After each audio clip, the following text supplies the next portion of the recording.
Hello everyone, welcome to Neso school. हम पढ़ रहे हैं चैप्टर 1 का third topic the age of revolutions 1830 to 1848। हमने पिछले लेक्चर में दो पॉपुलर रिवॉल्ट्स के बारे में पढ़ा था जो कि हंगर, इकोनॉमिक हार्डशिप और एक्सप्लॉयटेशन की वजह से हुए थे। अब हम आगे बढ़ेंगे और आज के इस लेक्चर में समझेंगे लिबरल्स द्वारा किए गए रेवोल्यूशन के बारे में इन 1848। तो हमारे आज के लेक्चर का नाम है 1848 The Revolution of the Liberals Part 1। तो चलिए देख लेते हैं इस लेक्चर के टॉपिक्स। हमारे इस लेक्चर का एक ही टॉपिक होने वाला है जिसका नाम है 1848 The Revolution of the Liberals, जहां पर हम समझेंगे कि 1848 में कैसे लिबरल्स ने यूरोप के अलग अलग जगहों पर रेवोल्यूशंस करी। ये टॉपिक आपके चैप्टर में यहां से लेकर यहां तक दिया गया है और इसी टॉपिक से रिलेटेड एक पेंटिंग भी आपके चैप्टर में दी गई है यहाँ पर, और इस पेंटिंग को भी हम इस लेक्चर में डिस्कस करेंगे। तो बिना किसी देरी के शुरू करते हैं और आगे बढ़ते हैं। आप सभी को याद होगा हमने पिछले लेक्चर्स में ये समझा है कि कैसे 1830s के पीरियड में यूरोप के लोगों को हंगर, इकोनॉमिक हार्डशिप और एक्सप्लॉयटेशन का सामना करना पड़ता है, जिसके वजह से वो सभी लोग बहुत ज्यादा परेशान हो जाते हैं, फ्रस्ट्रेट हो जाते हैं और रिवोल्ट कर देते हैं अपनी सरकारों के अगेंस्ट, अपने मोनार्क्स के अगेंस्ट। तो 1848 में डिफरेंट यूरोप की जगहों पर पुअर मतलब गरीब, बेरोजगार and starving pageants and workers revolts कर देते हैं। स्टार्विंग पेजेंट्स एंड वर्कर्स का मतलब क्या है कि जो वर्कर्स, जो पेजेंट्स, जो किसान भूखे थे, मतलब जो किसान, जो वर्कर्स भूखमरी का सामना कर रहे थे, हंगर का सामना कर रहे थे फूड शॉर्टेजेस के वजह से, और जो लोग अनएम्प्लॉयड थे, बेरोजगार थे और गरीब थे, उन सभी लोगों ने मिलकर रिवोल्ट्स छेड़ दी थी अपनी सरकारों के अगेंस्ट यूरोप के अलग अलग जगहों पर, रीजन्स में 1848 में। इसका एग्जाम्पल हमने पिछले लेक्चर में ही समझा था, जहां हमने ये पढ़ा था कि कैसे 1848 में फ्रांस में पेरिस के अंदर भी एक फेब्रुअरी रेवोल्यूशन हो जाता है जो कि फूड शॉर्टेजेस और अनएम्प्लॉयमेंट के वजह से होता है, और कैसे फेब्रुअरी रेवोल्यूशन के इवेंट्स के वजह से फ्रांस के जो मोनार्क थे लुई फिलिप, वो भाग जाते हैं, वो एब्डिकेट कर देते हैं। एब्डिकेशन या फिर एब्डिकेट का मतलब क्या हुआ कि वो राज त्याग देते हैं, वो अपने पद को त्याग देते हैं, उसी को एब्डिकेशन या एब्डिकेट बोला जाता है। तो हमने पढ़ा था कि कैसे 1848 में फेब्रुअरी रेवोल्यूशन के वजह से जो फ्रांस के मोनार्क थे वो भाग जाते हैं, और जिसके वजह से फिर फ्रांस को एक रिपब्लिक डिक्लेयर कर दिया जाता है, और उस रिपब्लिक में सभी मेल्स को, मतलब सभी पुरुषों को वोटिंग राइट्स दे दिए जाते हैं। तो 1848 में रिवोल्ट्स के वजह से ही फ्रांस एक रिपब्लिक बन जाता है। तो 1848 एक ऐसा ईयर था जहां पर एक तरफ यूरोप के कई रीजन्स में जो गरीब लोग थे, जो अनएम्प्लॉयड थे, जो कि स्टारवेशन से सफर कर रहे थे, वो सभी लोग रिवोल्ट्स करते हैं सरकारों के अगेंस्ट, अपने राजाओं के अगेंस्ट। और उसी ईयर में यूरोप के दूसरे पार्ट्स में भी कई सारी रेवोल्यूशंस चल रही होती हैं नेशनलिज्म के सेंटिमेंट के वजह से। और वो रेवोल्यूशंस को कौन लीड कर रहे होते हैं? एजुकेटेड मिडिल क्लासेस के मेंबर्स। तो यूरोप में 1848 में एक तरफ तो रिवोल्ट्स हो रही थी स्टार्वेशन के वजह से, अनएम्प्लॉयमेंट के वजह से, इकोनॉमिक हार्डशिप्स के वजह से, और सेम ईयर में दूसरी ही तरफ रेवोल्यूशंस हो रही थी, किस लिए? नेशनलिज्म के लिए, एजुकेटेड मिडिल क्लासेस द्वारा। तो यूरोप के दूसरे हिस्सों में जहां पर अभी तक इंडिपेंडेंट नेशन स्टेट्स नहीं क्रिएट हो पाई थी, जहां पर अभी भी इंडिपेंडेंट नेशन स्टेट्स एग्जिस्ट नहीं करती थी, जैसे कि Germany, Italy, Poland, the Austro Hungarian empire, यहाँ पर लोग रेवोल्यूशन कर रहे थे, यहाँ पर लिबरल मिडिल क्लासेस के लोग रेवोल्यूशन कर रहे थे नेशनलिज्म की भावना से। अब यहाँ पर जर्मनी और इटली उस समय देश नहीं थे, उस समय ये नेशन स्टेट्स नहीं थे, ये दोनों ही डिफरेंट रीजन्स में, डिफरेंट स्टेट्स में डिवाइडेड थे, डिफरेंट किंगडम्स में डिवाइडेड थे। जर्मनी और इटली मतलब कि जर्मन स्पीकिंग लोग और इटालियन स्पीकिंग लोग जो थे वो अलग अलग रीजन्स में रहते थे, वो साथ में नहीं रहते थे, इसीलिए वो नेशन स्टेट्स नहीं थे। वहीं पर अगर मैं बात करूं पोलैंड की, तो जैसे हमने पहले पढ़ा है कि पोलैंड की टेरिटरीज को डिफरेंट एम्पायर्स के बीच में बांट दिया गया था, तो पोलैंड भी इस समय इंडिपेंडेंट नेशन स्टेट नहीं था। उसके बाद अगर हम बात करें ऑस्ट्रो हंगरियन एम्पायर की, तो इस एम्पायर के अंदर कई सारी स्टेट्स आती थी, कई सारे किंगडम्स आते थे, कई सारी टेरिटरीज आती थी जो इंडिपेंडेंट होना चाहती थी, जो नेशन स्टेट्स बनना चाहती थी, लेकिन अभी तक नेशन स्टेट्स बनी नहीं थी। तो यहाँ पर 1848 में जब रेवोल्यूशंस होती हैं, तो वो इन्हीं सब रीजन्स में, इन्हीं सब टेरिटरीज में होती हैं जहां पर अभी तक नेशन स्टेट्स क्रिएट नहीं हो पाए थे। और ये रेवोल्यूशंस को कौन लीड करते हैं? लिबरल मिडिल क्लास के लोग, specifically elite liberal middle class के लोग, जिनके बारे में हमने पहले भी पढ़ा है। और ये जो मिडिल क्लास के लोग थे, इनके अंदर महिलाएं भी थी और पुरुष भी थे, और ये सब मिलकर रेवोल्यूशंस कर रहे थे, ये सब मिलकर रिवोल्ट कर रहे थे नेशन स्टेट्स बनने के लिए। अब यहाँ पर 1848 में जो रेवोल्यूशंस हो रही थी लिबरल मिडिल क्लासेस द्वारा, ये क्यों हो रही थी? इनकी दो मेजर डिमांड्स थी जिनकी वजह से ये रेवोल्यूशंस कर रहे थे। सबसे पहली डिमांड थी कॉन्स्टिट्यूशनलिज्म की और दूसरी डिमांड थी नेशनल यूनिफिकेशन की। तो कॉन्स्टिट्यूशनलिज्म विद नेशनल यूनिफिकेशन की डिमांड्स यहाँ पर लिबरल मिडिल क्लास के लोग करते हैं। कॉन्स्टिट्यूशनलिज्म यानी कि संविधानवाद का मतलब क्या होता है?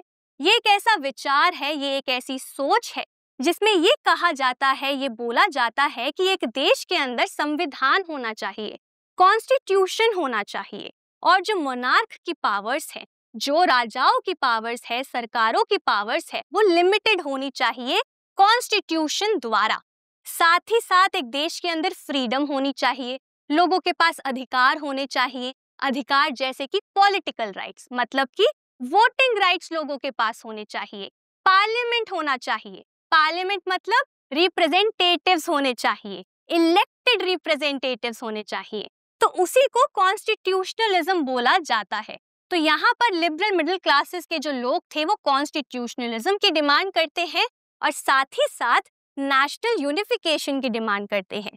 नेशनल यूनिफिकेशन का मतलब, इसका मतलब हमने पहले भी समझ रखा है कि नेशन स्टेट को क्रिएट करा जाए नेशनल यूनिफिकेशन के थ्रू, मतलब नेशन को क्रिएट किया जाए कॉमन कल्चर के लोगों के साथ मिलकर। और ये कैसे होगा? जब हम अलग अलग रीजन्स में जो लोग बटे हुए हैं उनको साथ में लेकर आएंगे, उनको साथ में लेकर आने को ही यूनिफिकेशन कहा जाता है।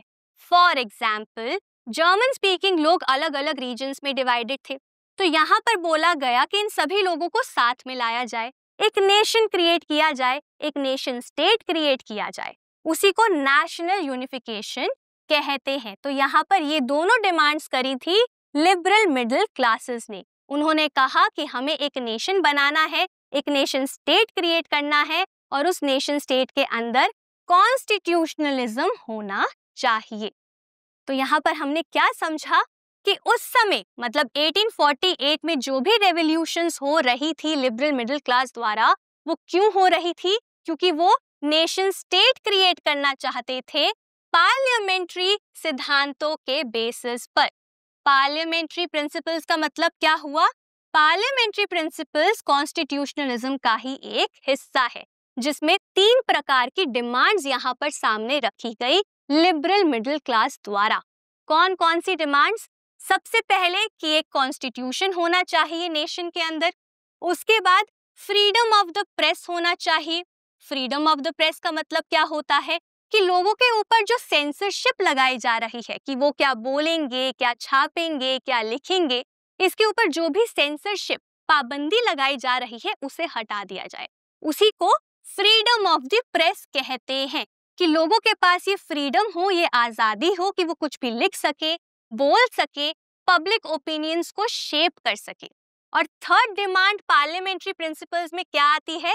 फ्रीडम ऑफ एसोसिएशन की। फ्रीडम ऑफ एसोसिएशन का मतलब क्या होता है कि लोगों के पास ये अधिकार हो, ये आजादी हो कि वो मिलकर एक ग्रुप बना सके, एक ऑर्गेनाइजेशन बना सके, एक एसोसिएशन को फॉर्म कर सके, लोग इकट्ठा हो सके। उसी को फ्रीडम ऑफ एसोसिएशन कहते हैं। तो यहाँ पर लिबरल मिडिल क्लास के लोग कहते हैं कि हमें नेशनल यूनिफिकेशन करना है और नेशन स्टेट को क्रिएट करना है, और उस नेशन स्टेट के अंदर हम चाहते हैं कि पार्लियामेंट्री प्रिंसिपल्स को फॉलो किया जाए, मतलब एक संविधान हो, प्रेस की और एसोसिएशन की आजादी भी हो। और ये सब डिमांड्स उन्होंने कब करी? ये डिमांड्स उन्होंने करी 1848 में, जब वो देख रहे थे कि कैसे यूरोप में ऑलरेडी इंस्टेबिलिटी आ चुकी है, जब वो ये ऑब्जर्व कर रहे थे कि कैसे यूरोप के अलग अलग रीजन्स में, अलग अलग जगहों पर लोग प्रोटेस्ट कर रहे हैं अपने सरकारों के खिलाफ, कैसे यूरोप में पॉपुलर अनरेस्ट है। अनरेस्ट का मतलब कि कैसे यूरोप में इतनी ज्यादा अशांति फैल चुकी है कि सभी लोग प्रोटेस्ट कर रहे हैं। तो वो इसी का फायदा उठाते हैं, एडवांटेज उठाते हैं और अपनी डिमांड्स को भी पुश करते हैं रेवोल्यूशंस के थ्रू। आपके एग्जाम में इससे रिलेटेड क्वेश्चन पूछा जा सकता है। आपसे ये पूछा जा सकता है कि 1848 में लिबरल्स की क्या डिमांड्स थी जिनके वजह से उन्होंने रेवोल्यूशन किया। तो वहां पर आप इन्हीं डिमांड्स के बारे में लिखकर आएंगे कि वो नेशन स्टेट क्रिएट करना चाहते थे नेशनल यूनिफिकेशन के बाद, और फिर वहां पर वो कॉन्स्टिट्यूशनलिज्म लाना चाहते थे, पार्लियामेंट्री प्रिंसिपल्स को लाना चाहते थे। अब आपके चैप्टर में इन सभी रेवोल्यूशंस जहां पर ये डिमांड्स रखी गई, उनमें से एक रेवोल्यूशन का एग्जाम्पल दिया गया है, और वो रेवोल्यूशन हुआ था जर्मन रीजन्स में। तो अब आगे बढ़ते हैं और समझ लेते हैं जर्मन रीजन्स में हुए रेवोल्यूशन के बारे में। 1848 में सभी जर्मन रीजन्स में मार्च रेवोल्यूशन की शुरुआत हो चुकी थी। मार्च रेवोल्यूशन क्या था? ये एक ऐसा रेवोल्यूशन था जो कि मिडिल क्लास लोगों ने शुरू किया था, और इस रेवोल्यूशन में उनका सपोर्ट किया था वर्कर्स ने और फार्मर्स ने भी, पेजेंट्स ने भी। तो इन सभी लोगों ने मिलकर मार्च रेवोल्यूशन की शुरुआत करी थी सभी जर्मन रीजन्स में इन 1848। और यहाँ पर इनकी डिमांड्स क्या थी? ये वही डिमांड्स थी जो कि हमने अभी पढ़ी है कि सेंसरशिप को हटा देना चाहिए, फ्रीडम होनी चाहिए लोगों के पास प्रेस की, एसोसिएशन की, एक संविधान होना चाहिए, रूल ऑफ लॉ होना चाहिए, पार्लियामेंट होना चाहिए। तो इस तरीके की डिमांड्स यहाँ पर रखी जाती हैं मोनार्क के अगेंस्ट, सरकारों के अगेंस्ट। ठीक है, तो 1848 में मार्च रेवोल्यूशन की शुरुआत हो जाती है सभी जर्मन रीजन्स में। अब ये जो सभी जर्मन रीजन्स थे, वहां पे कई सारी पॉलिटिकल एसोसिएशंस थी। आप सभी को याद होगा, हमने फ्रेंच रेवोल्यूशन में भी ये पढ़ा है कि कैसे वहां पर भी जैकोबिन क्लब्स को फॉर्म किया गया था। वो क्या थी? वो पॉलिटिकल एसोसिएशन ही थी। तो उसी तरीके से सभी जर्मन रीजन्स में भी कई सारी पॉलिटिकल एसोसिएशंस थी, और इन पॉलिटिकल एसोसिएशंस के मेंबर्स कौन कौन थे? Middle class professionals, businessman and prosperous artisans. Prosperous का मतलब क्या होता है? जो अमीर, जो वेल ऑफ, रिच आर्टिसंस थे, जो समृद्ध आर्टिसंस थे वो। तो यहाँ पर हम ये मान सकते हैं कि जो एलीट मिडिल क्लास के लोग थे, मेंबर्स थे, वो सभी पॉलिटिकल एसोसिएशंस का हिस्सा थे। ठीक है, कौन कौन थे वो? मिडिल क्लास प्रोफेशनल्स जैसे कि टीचर्स, डॉक्टर्स, बिजनेसमैन और प्रॉस्पेरस आर्टिसंस। अब क्या होता है, 1848 में जब मार्च रेवोल्यूशन चल रही होती है, तो उसी दौरान ये सभी पॉलिटिकल एसोसिएशंस के मेंबर्स क्या करते हैं? वो मिलते हैं। तो अलग अलग जर्मन रीजन्स के पॉलिटिकल एसोसिएशंस के जो सभी मेंबर्स होते हैं, वो सारे के सारे मिलते हैं 1848 में, जब मार्च रेवोल्यूशन चल रही होती है तब। और ये लोग कहाँ मिलते हैं? ये मिलते हैं फ्रैंकफर्ट की सिटी में। फ्रैंकफर्ट प्रेजेंटली जर्मनी का हिस्सा है, और उस वक्त भी ये एक जर्मन रीजन का ही हिस्सा था। तो फ्रैंकफर्ट सिटी में ये सभी लोग मिलते हैं। अब मिलकर ये लोग क्या डिसाइड करते हैं, क्या सोचते हैं? ये डिसाइड करते हैं, ये सोचते हैं कि हमें भी जर्मन नेशन बनाना चाहिए, हमें यूनिफिकेशन करना चाहिए सभी जर्मन टेरिटरीज का, सभी जर्मन रीजन्स का, और फिर अपने लिए एक कॉन्स्टिट्यूशन बनाना चाहिए, और कॉन्स्टिट्यूशन के तहत फिर हमें लोगों को फ्रीडम देनी चाहिए, लोगों को उनके राइट्स देने चाहिए, हमें एक नेशनल असेंबली को फॉर्म करना चाहिए। तो इस तरीके की बातें यहाँ पर ये लोग करते हैं। फिर ये कहते हैं कि जिस तरीके से फ्रांस में नेशनल असेंबली को फॉर्म किया गया है, वैसे ही हम जर्मन नेशन के लिए भी नेशनल असेंबली को फॉर्म करेंगे। तो यहाँ पर जब ये लोग सब मिलते हैं तो ये डिसाइड करते हैं कि चलिए अब हम जर्मन नेशन के लिए, मतलब सभी जर्मन रीजन्स के लिए कलेक्टिवली एक single all German national assembly बनाते हैं। और फिर ये लोग क्या करते हैं, ये आपस में ही वोटिंग करते हैं, वोट डालते हैं। अब यहाँ पर जो भी लोग वोट डालते हैं वो सब पुरुष होते हैं। ये डिटेल मैंने आपको क्यों बताई है, ये हम आने वाले लेक्चर में समझेंगे। तो यहाँ पर जो भी मेंबर्स वोट डालते हैं वो सब पुरुष होते हैं, और वोट करके फिर वो सभी लोग ऑल जर्मन नेशनल असेंबली को क्रिएट कर देते हैं, फॉर्म कर लेते हैं। मतलब रिप्रेजेंटेटिव्स को ये खुद से ही इलेक्ट कर लेते हैं और नेशनल असेंबली को फॉर्म कर लेते हैं जर्मन नेशन के लिए, जो कि अभी एक नेशन बना भी नहीं है। ठीक है, इस ऑल जर्मन नेशनल असेंबली को फ्रैंकफर्ट नेशनल असेंबली भी बोला जाता है और फ्रैंकफर्ट पार्लियामेंट भी बोला जाता है। पार्लियामेंट क्यों बोला जाता है, क्योंकि पार्लियामेंट का मतलब होता है इलेक्टेड रिप्रेजेंटेटिव्स।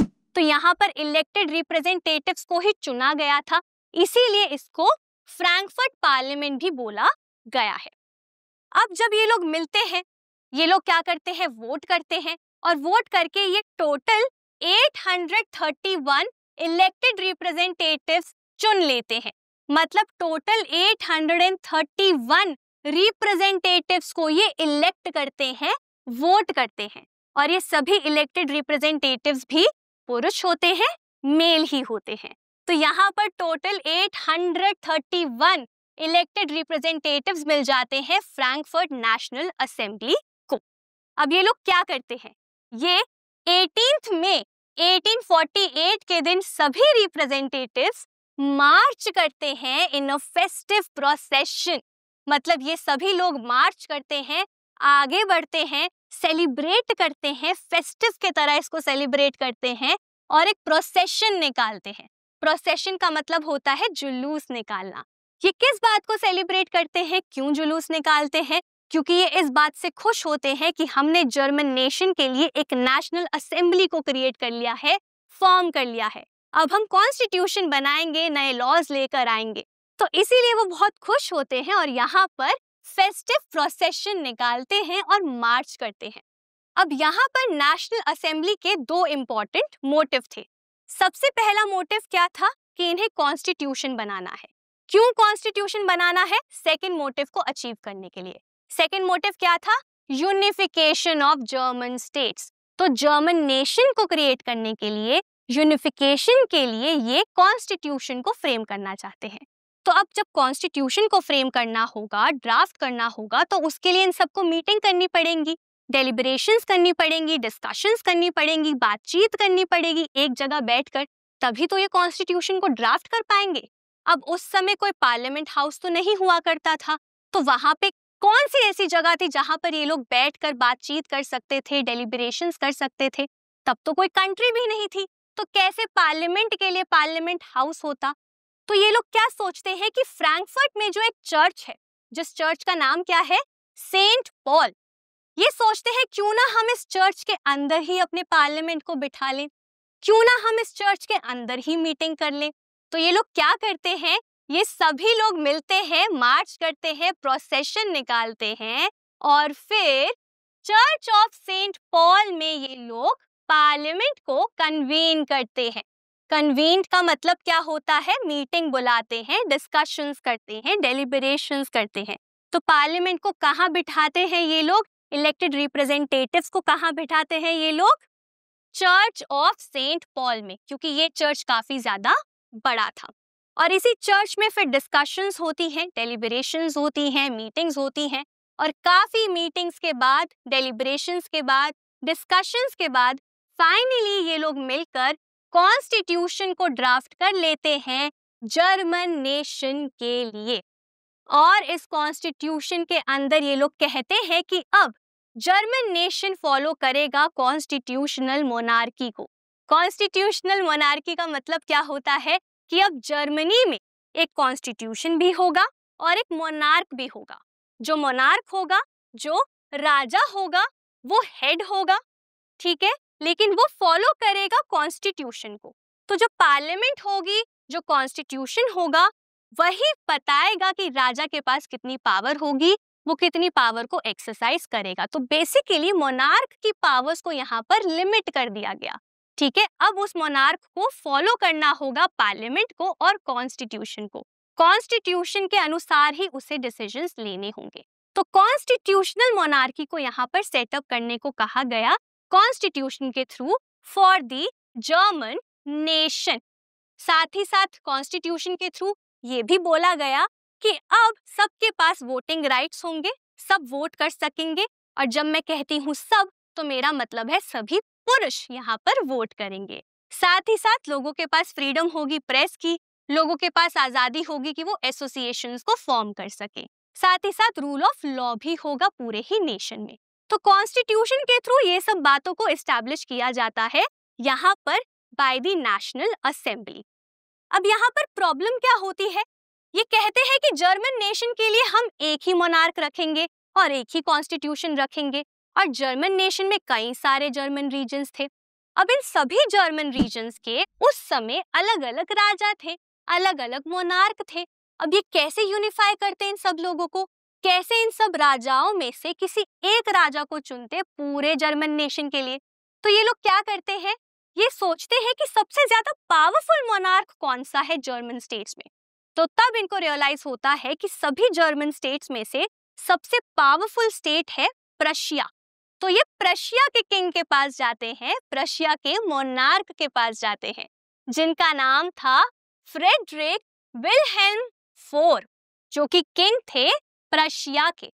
तो यहाँ पर ये सभी मेंबर्स जाते हैं किंग ऑफ प्रशिया के पास और उन्हें कहते हैं कि ये है हमारी कॉन्स्टिट्यूशन, ये आप देख लीजिए, ये है हमारी टर्म्स एंड कंडीशंस। तो आप अब क्या करिए, आप प्रशिया के नहीं जर्मन नेशन के राजा बन जाइए। सिर्फ प्रशिया को क्यों रूल करना है, आप पूरे जर्मन नेशन को रूल करिए। लेकिन यहाँ पर एक कंडीशन है कि आपके पास लिमिटेड पावर्स ही होंगी। तो एब्सोल्यूट पावर को आप एक्सरसाइज नहीं कर पाएंगे क्योंकि हमारे पास पार्लियामेंट है और हमारे पास एक संविधान है, एक कॉन्स्टिट्यूशन है, जिसके अकॉर्डिंग आपको काम करना पड़ेगा, डिसीजंस लेने पड़ेंगे। तो जब किंग ऑफ प्रशिया ये सुनते हैं तो वो क्या करते हैं, वो कॉन्स्टिट्यूशन को, इनकी ऑफर को रिजेक्ट कर देते हैं। वो कहते हैं कि जब मेरे पास प्रशिया के ऊपर एब्सोल्यूट पावर है तो फिर मैं लिमिटेड पावर को एक्सेप्ट क्यों करूंगा। तो इसीलिए वो रिजेक्ट कर देते हैं इस ऑफर को और ज्वाइन कर लेते हैं बाकी के मोनार्क्स को जो कि अपोज कर रहे होते हैं इलेक्टेड असेंबली को। ये सब अदर मोनार्क्स कौन होते हैं? ये वो मोनार्क्स होते हैं जो डिफरेंट जर्मन स्टेट्स के होते हैं और इसीलिए वो अपोज करते हैं इलेक्टेड असेंबली को, क्योंकि वो जानते हैं कि अगर कॉन्स्टिट्यूशन बन गया, अगर जर्मन नेशन बन गया तो हमारे हाथ से तो पावर्स चली जाएंगी, अलग अलग मोनार्क्स तो रहेंगे ही नहीं। इसीलिए ये सभी अपोज करते हैं इलेक्टेड असेंबली को और इन्हीं को ज्वाइन कर लेते हैं किंग ऑफ प्रशिया भी। तो यहाँ पर जर्मन में जब रेवोल्यूशन होता है, मार्च रेवोल्यूशन होता है, तो वहां पर क्या क्या होता है? सबसे पहले तो मार्च रेवोल्यूशन शुरू होता है 1848 में, जहां पर डिमांड्स करी जाती है कि कॉन्स्टिट्यूशन को बनाया जाए, फ्रीडम को लाया जाए, सेंसरशिप को हटाया जाए, पार्लियामेंट को बनाया जाए। उसके बाद क्या होता है, कई सारे जो पॉलिटिकल एसोसिएशंस के मेंबर्स होते हैं वो फ्रैंकफर्ट में मिलते हैं और वोटिंग करते हैं। वोट करके वो ऑल जर्मन नेशनल असेंबली को क्रिएट करते हैं, फॉर्म करते हैं। टोटल 831 इलेक्टेड रिप्रेजेंटेटिव्स यहाँ पर इनको मिलते हैं और फिर वो सभी लोग चर्च में मिलते हैं, चर्च ऑफ सेंट पॉल में मिलते हैं। वहां पर ही डिस्कशंस करते हैं और कॉन्स्टिट्यूशन को ड्राफ्ट करते हैं, जिसके बाद वो कहते हैं कि एक जर्मन नेशन होगा और एक कॉन्स्टिट्यूशन होगा, कॉन्स्टिट्यूशनल मोनार्की को फॉलो किया जाएगा। और फिर वो किंग ऑफ प्रशिया के पास आते हैं और उन्हें कहते हैं कि आप क्राउन को एक्सेप्ट कर लीजिए, आप जर्मन नेशन के राजा बन जाइए, लेकिन आपके पास पावर्स लिमिटेड होंगी। तो यहाँ पर किंग ऑफ प्रशिया मना कर देते हैं, रिजेक्ट कर देते हैं और बाकी के मोनार्क्स को ज्वाइन कर लेते हैं अगेंस्ट द इलेक्टेड असेंबली। और इसीलिए अब सारी की सारी पावर्स इसी नेशनल असेंबली के हाथ में आ जाती है। अब इसके कुछ ही समय बाद ये जो नेशनल असेंबली थी वो डिसबैंड हो जाती है, मतलब इस असेंबली को हटा दिया जाता है क्योंकि ये असेंबली फेल हो जाती है। अब क्यों फेल होती है ये नेशनल असेंबली, ये हम समझेंगे हमारे अगले लेक्चर में। अब आगे बढ़ते हैं और आपके चैप्टर में ये जो पेंटिंग दी गई है, इस पेंटिंग को समझ लेते हैं। इस पेंटिंग में आपको दिखाया गया है चर्च ऑफ सेंट पॉल। तो यही है वो चर्च जहां पर पार्लियामेंट की मीटिंग हुई थी, जहां पर नेशनल असेंबली ने कॉन्स्टिट्यूशन को ड्राफ्ट किया था। ये चर्च काफी ज्यादा बड़ा था, स्पेशियस था, इसीलिए इस चर्च को चुना गया था पार्लियामेंट को कन्वीन करने के लिए। यहाँ पर आप जितने भी लोगों को देख रहे हैं, ये सभी कौन हैं? ये सब हैं इलेक्टेड रिप्रेजेंटेटिव्स जो कि डिस्कशंस कर रहे हैं कॉन्स्टिट्यूशन को ड्राफ्ट करने के लिए। अब यहाँ पर ऊपर कौन लोग हैं ये हम समझेंगे हमारे अगले लेक्चर में, ठीक है। अब यहाँ पर आप नोटिस करेंगे एक पेंटिंग है जहाँ पर एक फीमेल फिगर को बनाया गया है। ये फीमेल फिगर किसको रिप्रेजेंट कर रही है? जर्मन नेशन को। ये बहुत इंपॉर्टेंट है और इनके बारे में भी हम आने वाले टॉपिक्स में अच्छे से समझेंगे। तो ये पेंटिंग आपके लिए जरूरी है, आपसे ये पूछा जा सकता है ये पेंटिंग किसकी है, यहाँ पे ये सब लोग कौन बैठे हैं, यहाँ पे क्या हो रहा है। तो इस पेंटिंग को समझना आपके लिए इसीलिए जरूरी है, आपके एग्जाम में ये दी जा सकती है। और इसमें ये जो इंपॉर्टेंट एलिमेंट्स हैं जैसे कि ये फीमेल फिगर और यहाँ पे बैठे हुए लोग, इनके बारे में हम आने वाले लेक्चर्स में अच्छे से समझेंगे। तो इसी के साथ हमारा आज का ये टॉपिक जिसका नाम था 1848 the revolution of the liberals यहीं पर खत्म होता है। मैं उम्मीद करती हूँ ये टॉपिक आपको बहुत इंटरेस्टिंग लगा होगा और अच्छे से समझ भी आया होगा। आज के लिए बस इतना ही। अब मैं मिलूंगी आपसे अगले लेक्चर में एक नए और इंटरेस्टिंग टॉपिक के साथ। Thank you.